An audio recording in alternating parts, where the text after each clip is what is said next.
in my kitchen where I was looking for an alternative to tea leaves, and everything else on the market was either too expensive or not good. So I decided to start making my own blend from the herbs that I was growing in my backyard, the mints, the spearmints. So I decided to dry them on my kitchen counter and make a blend that I would put in my tea instead of the normal tea leaves.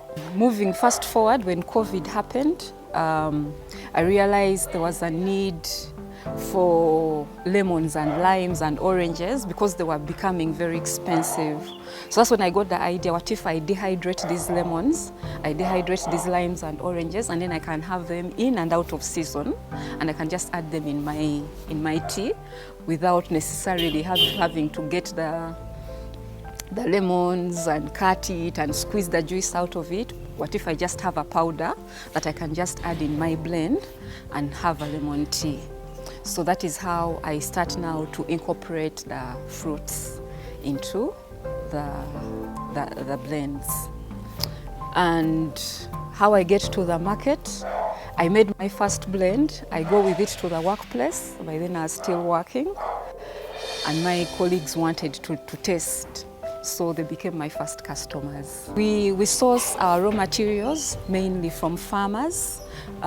It's the ginger, the turmeric, the oranges, the lemons. These we buy from farmers. We try as much as possible to buy from the farmers directly, and we buy them in season, and we dry them in our solar dryer, and we incorporate them. Then when it comes to the herbs, we have a farm in Matuga where we are growing these herbs, the thyme, the mints, and then also we work with a collector who collects these herbs from small-scale farmers who are also part of our community that we buy from, and we incorporate them in our blends.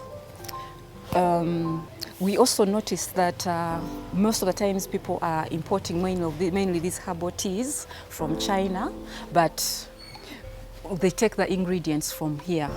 So for us, we are trying to bring in a product that is going to substitute importing. And our product is made in Uganda, and we've had our clients ask whether it's made in Uganda. So one of our main challenge has been that we are competing with imported goods, and at a lower, especially the Chinese teas are usually at a lower price, and then the other imported teas have made a brand that for us we are competing against big brands, but still we are beating this competition by consistently bringing a quality product. The other challenge has been the seasons. Sometimes we struggle with the seasonal crops, and if we don't get enough of them during the season, they get very expensive when they're out of season, and that really affects our production costs. But we have also had inconsistency with farmers that you get them on board and they start to get greedy. They think you're going to export, they think they're going to, so they decide to hoard these raw materials. And at the end of the day, others are even trying to dry it themselves, and it's of a lower quality, because for us we want to take care of the entire value chain from the entire processing. That's how we can ensure the quality. Yeah. So we've had farmers wanting to do it themselves. So one of the things we want to do moving forward is to also get farmers and train them, and also be able to avail them with portable solar dryers that instead of drying the things on the ground, they can dry them themselves and then they can sell to us. From this business, we have been able to draw back most of our revenues to grow the business. Like I told you, we started in the kitchen. We were using a small dehydrator, and then we upgraded to a solar dryer.